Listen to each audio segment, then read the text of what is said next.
दर्शकबिन नमस्कार। कार्यक्रम अन्तर्ध्वनिमा यहाँलाई हार्दिक स्वागत छ। दर्शकबिन, यो कार्यक्रम यहाँहरूले हरेक हप्ता यसै समयमा हेर्न सक्नुहुनेछ।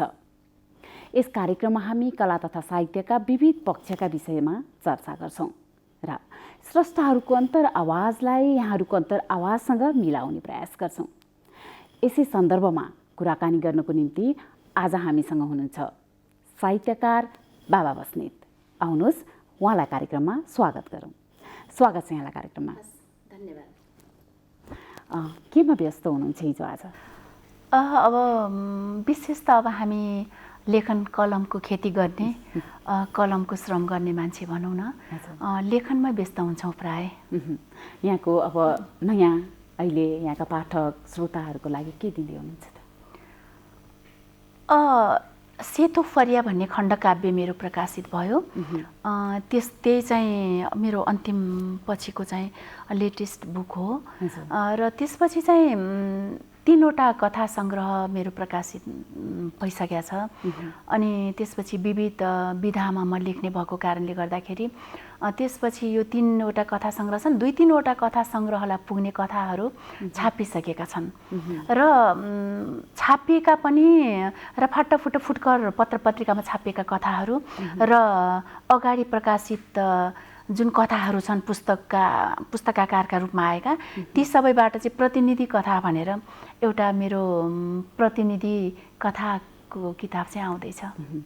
एउटा निकालिसक्नुभयो, अर्को पनि 3वटा कथा सङ्ग्रह 3वटा प्रकाशित भइसकेका छन्। अब सबै छापिएका पनि र पुस्तकाकारमा आइसकेकाबाट पनि छानेर चाहिँ केही प्रतिनिधि भर्खरै एउटा प्रकाशित भएको छ, फेरि अर्को तयारी अवस्थामा छ। तयारी अवस्थामा 2-3वटा कृतिहरू नै छन् है। हजुर, कविता पनि तयारी छ। एउटा साहित्यकारलाई नि आफ्नो एउटा पुस्तक प्रकाशन गर्दाखेरि कस्तो अनुभव हुन्छ? कस्तो यो पनि कस्तो हो भने सुरुमा चाहिँ साह्रै रहर लाग्छ। त्यसमा अलिकति गुणात्मक भन्दा पनि अलिकति सङ्ख्यात्मक हिसाबले चाहिँ वृद्धि हुन मन लाग्छ सुरुमा हामी साहित्यकारहरूलाई। एउटा पुस्तक निकालिसकेपछि मैले के नगरेँ, कसो नगरेँ, त्यहाँभित्र के छन्, त्यसले समाजलाई कुन बाटोमा लैजान्छ, देशलाई कस्तो किसिमले निर्देशन गर्न सक्ने शक्ति के छ त्यसमा भन्नुभन्दा पनि कुन किसिमको प्रभाव पार्छ, कुन वर्गलाई चाहिँ कसरी चाहिँ यसले माथि उठाउन सक्छ भन्नुभन्दा पनि रचना आयो, मेरो पुस्तक आयो भनेर नै अलिकति खुसी हुने प्रवृत्ति हामीमा हुन्छ। त्यसले गर्दाखेरि सुरुमा निस्केका पुस्तकहरू, मेरो पनि 47 सालमा पहिलो कविता सङ्ग्रह आयो। त्यसपछि चाहिँ धमाधम 2-4वटा पुस्तकहरू आए र ती पुस्तकहरू अहिले मलाई किन निकाले होला त्यतिखेर भन्ने चाहिँ अलिकति मलाई त्यो चित्त बुझेको छैन। त्यो पहिला निकालेको छैन, त्यस्तो हुँदो रहेछ लेख्दै जाँदाखेरि। यसको मतलब लेखाइमा सृजनामा चाहिँ निखार आउँदै गयो। निखार पनि आउँदै गर्छ, त्यसमा चाहिँ गहनता पनि बढ्दै गर्छ, सबै कुरामा चाहिँ ज्ञान पनि प्राप्त हुँदै गर्छ त्यो विषयमा। त्यसले गर्दाखेरि मैले त केही पनि जानेको रहेनछु, मैले त भर्खर पो सिक्दै रहेछु भन्ने अनुभव चाहिँ हामीमा जति ढिलो हुँदै गयो, जति समय उमेरको अन्तरालमा, त्यसमा चाहिँ त्यो शिक्षा चाहिँ थप हुँदै जान्छ। तर त्यसलाई पनि एउटा महत्त्वपूर्ण कुरा सम्झिनु पर्यो नि त, किनभने हजुरले त्यो सुरुवात नै गर्नुभएको थिएन भने यो समय, यो अवस्था, यो स्थानसम्म आउन कति राम्रो कुरा गर्नुभयो यहाँले। हजुर हो, त्यो समय र त्यो परिस्थिति त्यतिखेरको लागि ठिक थियो हैन। त्यो प्लस भएर न अहिले पूर्णता प्राप्त गर्न त्यो मौका मिल्यो, त्यो पनि हो फेरि। जस्तै यहाँले कविताबाट सुरु गर्नुभयो है? हजुर, मैले सुरुमा चाहिँ 11-12 वर्षको उमेरमा पोखरामा थियौँ हामी, मेरो बुवाको जागिरी अवस्थामा चाहिँ। त्यहाँ हुँदाखेरि मलाई चाहिँ त्यो पातले छाँगो भन्ने, अनि त्यसपछि महेन्द्र गुफा भन्ने त्यो अचम्म अनौठो लाग्यो। त्यो केटाकेटीको बेलामा हाम्रो परिवारमा पनि फेरि यस विषयमा अगाडि अग्रसर गराउने, साहित्यमा अग्रसर गराउने कोही पनि थिएन। अनि त्यस्तो स्थितिमा चाहिँ मलाई यो अचम्म लाग्यो। म आफै लेख्न थालेँ, त्यो निबन्ध लेखेँ मैले सुरुमा। 11-12 वर्षको उमेरमा चाहिँ मैले 2-4वटा निबन्ध लेखेँ। त्यतिखेर कलमले लेख्ने, डट पेनले लेख्ने प्रचलन पनि थिएन, सिसा कलमले लेख्नु पर्थ्यो। सिसा कलमले मैले निबन्धहरू लेखेँ, तर त्यो निबन्ध त्यतिकै रहे। यसरी यहाँ छाप भन्ने पनि कोही पनि थिएन, कहाँ छाप्नुपर्छ भन्ने पनि त हामीलाई केही पनि जानकारी हुँदैन थियो। लेखेर के अगाडि बढ्दाखेरि पनि त छोरी अगाडि बढी र आमालाई दोष आउँथ्यो छोरीलाई बिगार्न लागि यसले त लेख्न लागि यसको लेख रचना छपाउन लागि भन्ने हुन्थ्यो अनि चुप्प लागेर बस्नु पर्थ्यो र आफ्नो अनुभव यहाँको त्यो चाहिँ धेरै अनुभव छ मलाई त्यस्तो कुराहरू चाहिँ। अनि त्यसपछि कविता लेखेँ। मदन मुमुक्षु भन्नेले हामीलाई ट्युसन पढाउनुहुन्थ्यो त्यतिखेर, सायद म 5 कक्षामा पढ्थेँ त्यहाँ कन्या स्कुलमा। त्यतिखेर अलिकति प्रगतिशील स्वरूपका पुस्तकहरू पढ्नै ब्यान थियो, पढ्न पाइँदैन थियो र कसैले पढेको थाहा पायो भने पनि उसले चाहिँ सजाय भोग्नुपर्ने स्थिति थियो। त्यस्तो बेलामा हामीले चाहिँ ट्युसन पढ्ने बेलामा उहाँले मोदनाथ प्रसिद्धको नारी बन्धन र मुक्ति मलाई पढ्नु भनेर ल्याइदिनु भयो। उहाँलाई अङ्कल भन्थेँ म। उहाँले चाहिँ अनि त्यसपछि त्यो धेरै पढ्न कोसिस गर्छु, बुझ्दिनँ, अलिकति धेरै भास्ट भाषा शैलीहरू भएको कारणले। अनि तिमी चाहिँ साहित्यकार हुनुपर्छ, साहित्यकार हुनैपर्छ। नेपालमा महिला साहित्यकारको सङ्ख्या चाहिँ एकदमै न्यून छ। महिला साहित्यकार भएरै तिमीले देशको समस्याहरूलाई, महिलाको स्थितिको समस्याहरूलाई, महिलाले भोग्नु परेका अवस्थितिहरूलाई चाहिँ तिमीले साहित्यमा उतार्नुपर्छ भनेर उहाँले भनिराख्दाखेरि के भन्नुभएको होला उहाँले भन्ने त्यो कुराप्रति चाहिँ म निकै गौण हुन्थेँ कि निकै नै मैले सोच्ने त्यो कुरा कि तर अब लेख्न चाहिँ मैले निबन्ध लेखेँ, कविता अलिअलि लेख्न थालेँ। त्यही बेलामै मैले कविता पनि लेख्न चाहिँ र त्यो त्यत्तिकै भइराखेको थियो। अब पढाइको सिलसिलालाई पनि हामीले क्रमिक रूपले अगाडि बढाउनु पर्ने भयो अनि त्यत्तिकै भइराखेको थियो। पछि चाहिँ फेरि गुल्मी जिल्लामा मेरो बुवाको सरुवा हुँदाखेरि हामी गुल्मीमा गयौँ अनि गुल्मीको चाहिँ शैल सन्देश भन्ने पत्रिकामा मेरो पहिलो प्रकाशनको हिसाबले पहिलोचोटि चाहिँ मेरो कविता प्रकाशन भयो। गुल्मीबाट चाहिँ मैले कति सालमा? यो 40 सालको कुरा हो, स्कुलमा पढ्दाखेरि। त्यतिखेर चाहिँ पहिलो कविता चाहिँ नववर्ष भन्ने मेरो पहिलो कविता छापियो र गुल्मीको चाहिँ साहित्यिक वातावरण चाहिँ एकदमै प्रखर रूपले चाहिँ अग्रसरिता थियो। त्यहाँ साहित्यिक व्यक्तिहरू हुनुहुन्थ्यो धेरै र उहाँहरूसँगको हेमचेम, उहाँहरूसँगको सङ्गतले गर्दाखेरि त्यहाँ चाहिँ किरण पुस्तकालय भन्ने थियो।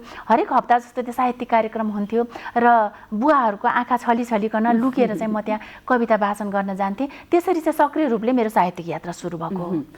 हामी कुराकानीमा पुनः प्रवेश गर्ने नै छौँ होइन, त्योभन्दा अगाडि एउटा कविता सुन्छ र 2-4वटा कविताको चाहिँ सङ्ग्रहहरू कविताका मात्रै छन् मेरो। त्यसमा चाहिँ यी चाहिँ नछापिएका 2-4वटा कविताहरू हुन्, नयाँ कविताहरू। र आस्थाको मजेत्रोहरू मैले कविता वाचन गरेँ। आस्थाका मजेत्रोहरू उठेर समाधिबाट फुलाएर रात अस्तित्वका वृक्षहरूमा पारिजात हुँदै झरिदिनुको नाम हो आमा।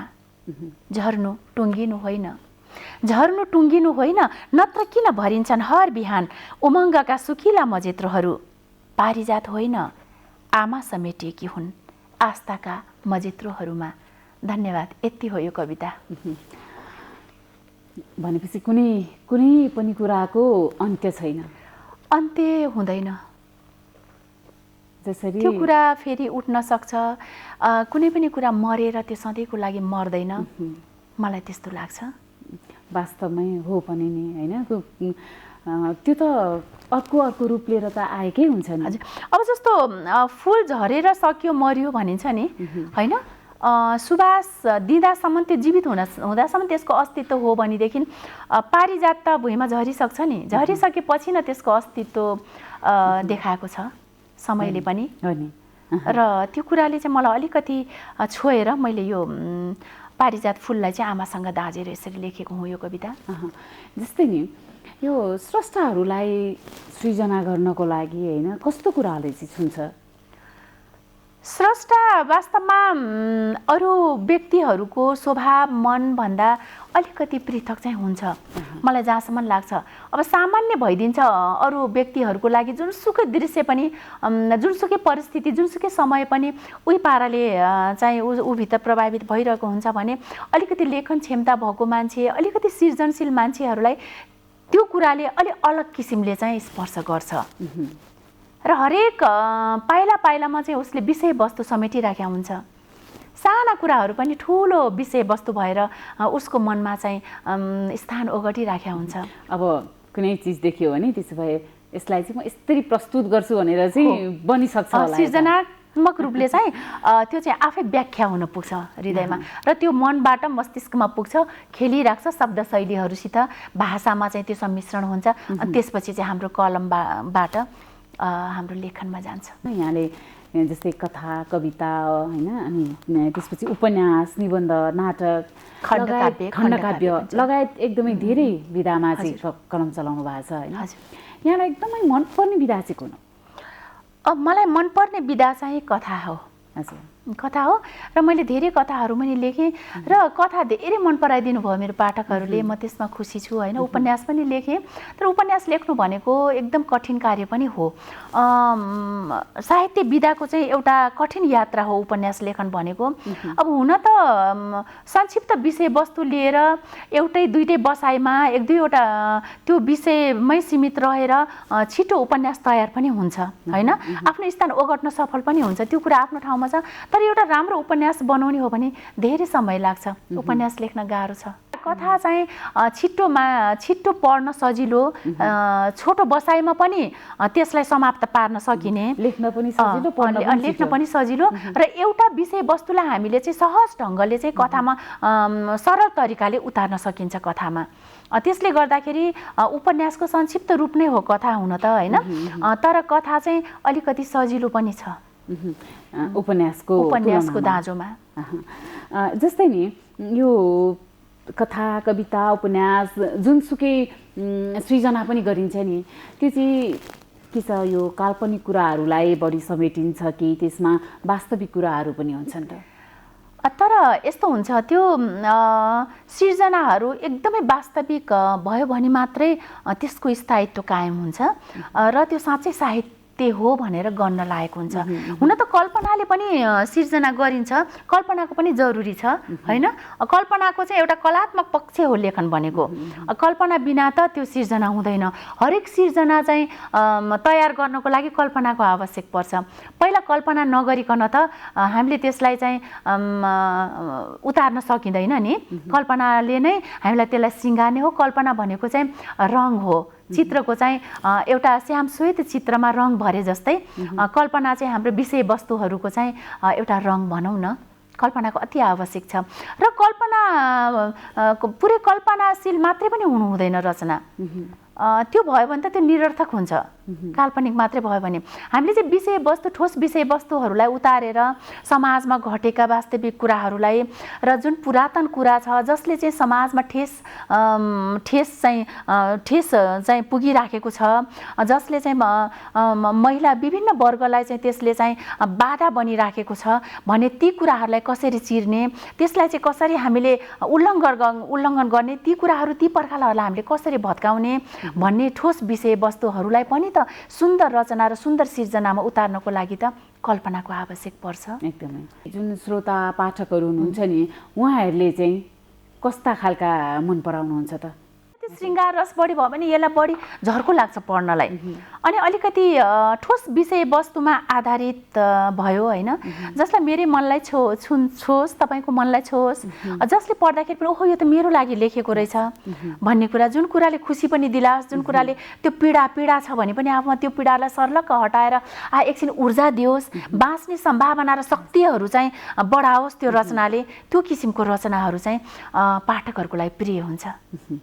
हामी कुराकानीमा फेरि आउनेछौँ, त्योभन्दा अगाडि फेरि अर्को कविता सुन्छौँ। मैले मालिक शीर्षकको कविता वाचन गरेँ। यो अलिकति फरक धारको कविता छ, मैले पटक पटक भन्दै आएको छु। यो कविताले अन्यथा नलागोस् र फेरि पनि मैले यहाँ वाचन गरेँ यो कविता। मालिक होमिएर जिउँदै चितामा बलि बने म सती भएर तिम्रो प्रथाको, बादिनी र देउकी हुँदै जेलिए तिम्रै माखे साङ्लोमा, आफ्नो अस्तित्वलाई युगौँदेखि तिम्रै भोगको भोजन बनाइरहे झुमा बनेर, मौन क्रन्दनशीलमा उनिएर अझै खेप्दैछु म छाउपडी। मालिक के गरिन मैले तिमीलाई बलवान तुल्याउन, अनुवाद गराई स्वर श्रृङ्गारमा मेरो मौलिक बालापनलाई टाँगिरह्यो वसन्तपुरको त्यो झ्यालमा कुमारी नामाकरण गरी, क्रमशः चढ्दो उमेरका घाँटीहरूले आँखा चिम्लिँदै पिरहे कलकलाउँदा वैंशधारा, रमितीहरूको टाउको टेकेर सभ्यताको उचाइ अग्ल्याइरहेछु म यतिखेर। यही उचाइबाट थाल्दैछु म एकदम नयाँ इतिहास। निफोने र पितृसत्तात्मक संस्कृति काला घुन कसिङ्गर फाल्दैछु। म मान्दिनँ अब तिम्रा कुरीति कुप्रथा बाँधा मेरो विचारलाई। तिम्रा खिया लागेका त्यही हत्कडीले बाँधा उभ्याउ उही जीर्ण कठघरामा। द्रोह विद्रोह जे नामाकरण गर मेरो अपराधलाई भोग्न तयार छु सबै सजाय। पिउँदा पिउँदै विष प्रथाहरू विषै नलाग्ने भएपछि समुद्र बन्दो रहेछ मान्छे। हो मालिक म समुद्र भएँ। घाउ लाग्दैन समुद्रमा रेट काट टुक्रा टुक्रा पारेर बहँदैन रगत समुद्रबाट। यति मात्र हो सरल शान्त भइकन समुद्रले ज्वालामुखी ओकल्दछ। म उही सीता हुँ मालिक, अग्निडाह सहँदै तिमीलाई राम बनाउने सीता। म उही द्रौपदी हुँ, कुरुक्षेत्रको नपुंसकता खेप्दै 5 पाण्डवमा पुरुषत्व रोपी महाभारत बचाउने द्रौपदी। अनि म उही मन्दोदरी, रावण हुङ्कार बेल्दै लङ्का टल्काउने मन्दोदरी। म उही कुन्ती हुँ, आफ्नै बुद्धिको वीर्य प्रयोग गरेर तिम्रो वंश धान्ने कुन्ती। निकालेर घरबाट जनक नन्दिनीहरूलाई आदर्श बनेपछि तिम्रो अस्तित्व त्यागेर पत्नी नाबालक शिशुलाई तथागत कहलिएपछि तिम्रो बुद्धत्व म दास भएकी हुँ मालिक। आदर्श र वैदुष्यमा उपहास भएकी हुँ। त्यसैले आदर्श र वैदुष्यमा वौराउँदै साहसहरू विचारका उर्वरा गराहरूमा सञ्जीवनी मलजल गर्दैछु। भो नसुनाउनु मालिक अब मलाई तिम्रा थोत्रा तन्त्र मन्त्र। म आफ्नो नीति आफै बनाउँदैछु। पिउँदै विष प्रथाहरू विषै नलाग्ने भएपछि समुद्र बन्दो रहेछ मान्छे। हो मालिक म समुद्र भएँ।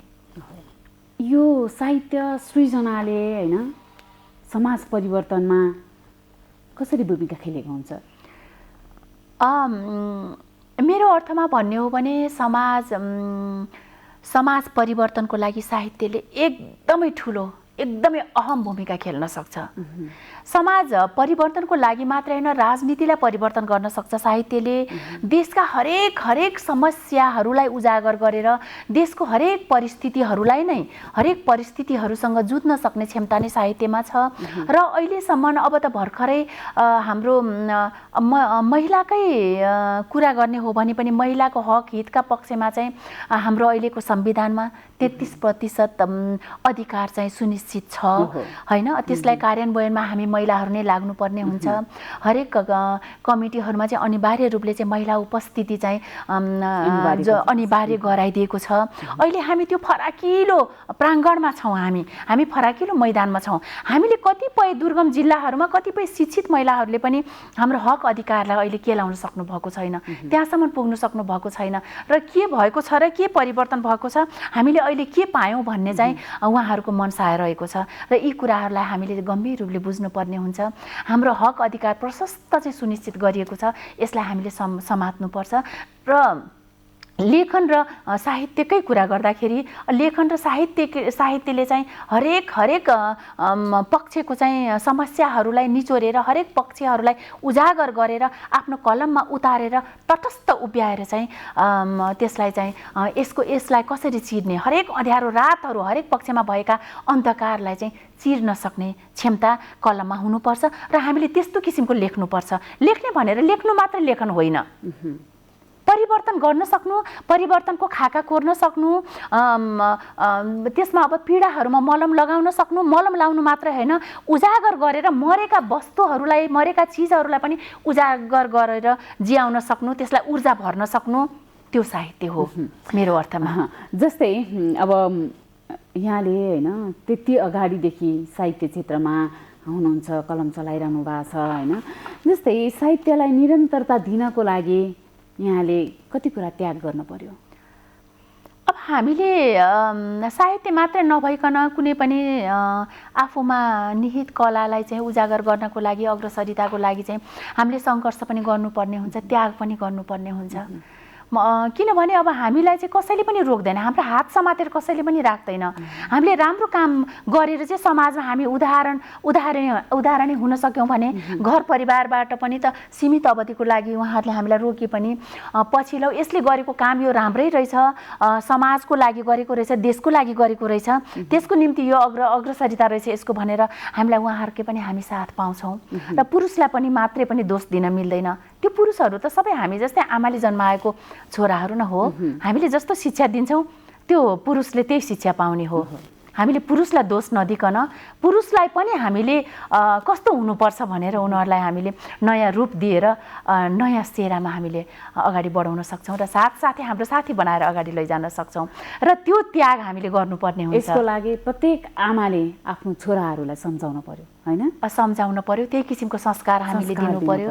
अब पहिला अब आमालाई त्यही किसिमको धर्मशास्त्रले यसै गरी बाँधिराखेको थियो कि त्यो धर्मशास्त्र लेख्ने सबै पुरुषहरू हुनुहुन्थ्यो, पुरोहितहरू हुनुहुन्थ्यो, होइन? उहाँले चाहिँ महिलालाई यसरी राख्ने भनेर घरकी देवी, यो चाहिँ गृहस्थहरूकी चाहिँ यो चाहिँ मालिकनी हो भनेर, गृहस्थीहरूको देवी हो भनेर त्यो भित्र सीमित एउटा घुम्टोभित्र मात्रै राखेर सबै उहाँहरूले बाहिरी दुनियाँ हेर्नु भएको थियो। त्यसले गर्दाखेरि महिलाहरूमा पनि के पर्यो भने म त भित्रको मात्रै सर्वेसर्वा, मेरो बाहिरी दुनियाँ नै छैन भनेर अन्धाधुन्ध उहाँहरू चाहिँ हराइरहनु भएको थियो, होइन? कुनै ठाउँबाट विद्रोह सुरु भएर महिलाहरूले आन्दोलन गरेपछि बाहिर निस्क्यो, होइन? अनि हामी पनि बाहिर निस्किन सक्छौँ, हामी पनि केही गर्न सक्छौँ भनेर त सुरु भयो, होइन? र हामी पनि बाहिर यो मात्रै हाम्रो भित्री स्थान मात्रै हाम्रो स्थान होइन।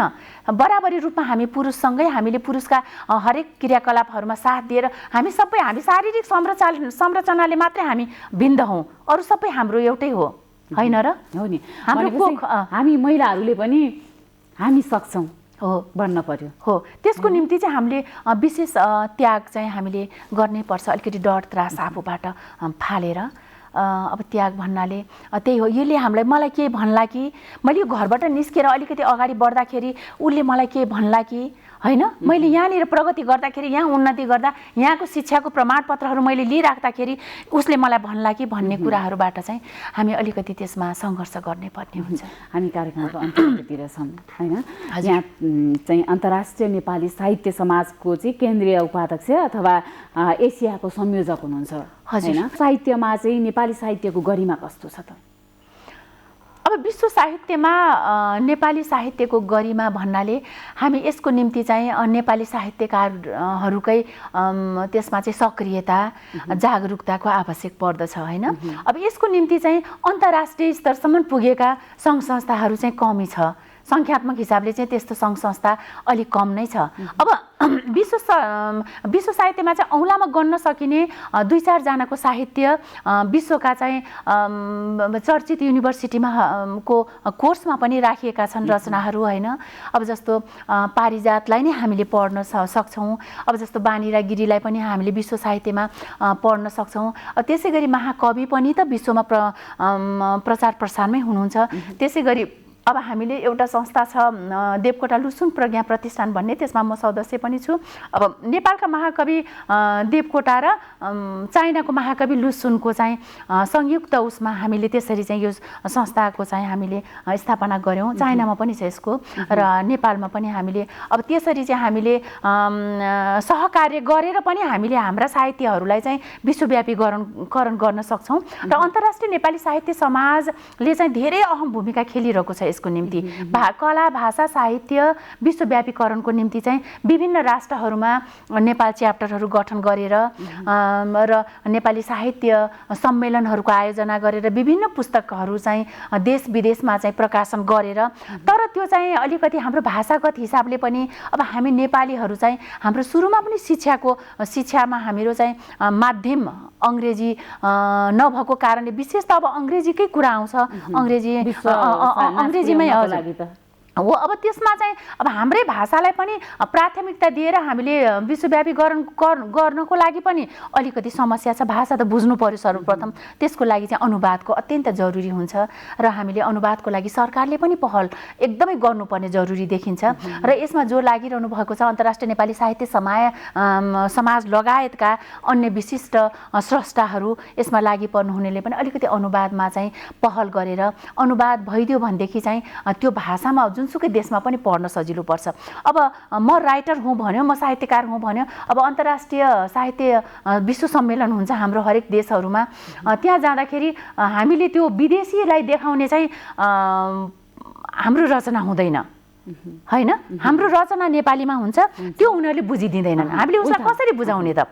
त्यसको निम्ति हामीले चाहिँ अनुवाद ट्रान्सलेसन चाहिँ असाध्यै आवश्यक छ जस्तो मलाई लाग्छ। र पहिलाको तुलनामा चाहिँ अहिले यो जुन अन्तर्राष्ट्रिय सङ्घ संस्थाको माध्यमद्वारा विश्वव्यापीकरणमा पनि पुगेका छन् हाम्रो साहित्यहरू, तर अझै पनि हामीले अनुवादलाई चाहिँ बढी प्राथमिकता दिएर हाम्रा चाहिँ अब रचनाहरू छानिकन उत्कृष्ट रचनाहरूलाई विश्व सामु पुर्याउनु चाहिँ मुख्य माध्यम चाहिँ अनुवाद हो जस्तो मलाई लाग्छ। जस्तै अब हामी कार्यक्रमको अन्त्यतिरमा पनि छौँ होइन, हामी धेरै कुराकानी गर्नलाई हामीसँग धेरै विषय छन्, तर हामीसँग समय एकदमै छोटो छ, सबै कुरा हामी यहाँ समेट्न सकेनौँ होइन। यहाँ प्रगतिशील लेखक पनि हुनुहुन्छ, यहाँले चाहिँ एउटा समाज परिवर्तनमा महिलाले खेल्नुपर्ने भूमिका होइन लगायतका विषयमा धेरै कृतिहरू यहाँले लेख्नुभएका कथा कविता होइन हरेक उसमा हरेक विषयमा चाहिँ समेट्नु पनि भएको छ यहाँले। अन्त्यमा एउटा यहाँको कविता सुनेर हामी कार्यक्रमबाट बिदा हुन्छौँ। हस्, मैले यो कविता फेरि पनि धेरैले मन पराउनु भएको कविता मैले वाचन गरेँ। रामसाइला, यो कविताको शीर्षक रहेको छ रामसाइला। हिउँ फुलहरू फुलाउन जीवनको भारी खेप्दा खेप्दै हिउँ पहिरोमै तिमी पुरिएपछि मेरो जोवनका गुराँसहरू भन्ज्याङमा फुल्न छोडेर परेलीमै बास माग्न आइपुगेका छन्। म के गरौँ भन न रामसाइला। इच्छा फाँटमा इन्द्रेणी सपना हराएर उत्साहको ठेकीभित्र फुर्किँदै मारुनी मदानी छमछमी नाच्न छोडेपछि सकिन मैले आँसुलाई फुल बनाउन, सकिन उमेर जगाएर रहरको फिरफिरे घुमाउन। त्यसैले आज भोलि म रणभुल्लमा परेको छु। धोबी चरो किन गीतमा बैस कोरल्दै मलाई जिस्काइरहन्छ।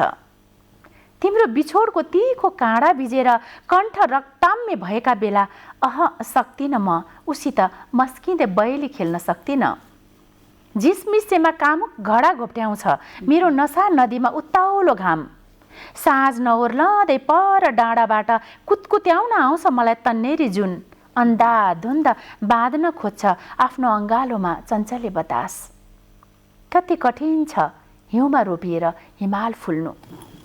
रामसाइला भनिदेऊ न, घाम जुन र बतास यी सबैलाई यो हिउँ खेतमा उम्रदैन कुनै उत्तेजक बिउ। थाहा छैन मलाई तिमी बनेर हिउँ कहिले फुल्छ होला हिमालमा। धन्यवाद। एकदमै सुनिरहँ जस्तो लाग्ने कविता होइन। यस्ता धेरै कविता यहाँको सुन्ने अनि कविताको विषयमा कुरा गर्ने मन थियो, हामीसँग समय छैन। यहाँको अमूल्य समयको लागि यहाँलाई धेरै धेरै धन्यवाद। हस्, धेरै धेरै धन्यवाद मेरो पनि। यहाँले मलाई यहाँ बोलाएर आफ्ना केही भनाइ र कविता वाचन गर्ने मौका दिनुभयो। Thank you. दर्शकबिन, उहाँ हुनुहुन्थ्यो पत्रकार साहित्यकार बाबा बस्नेत।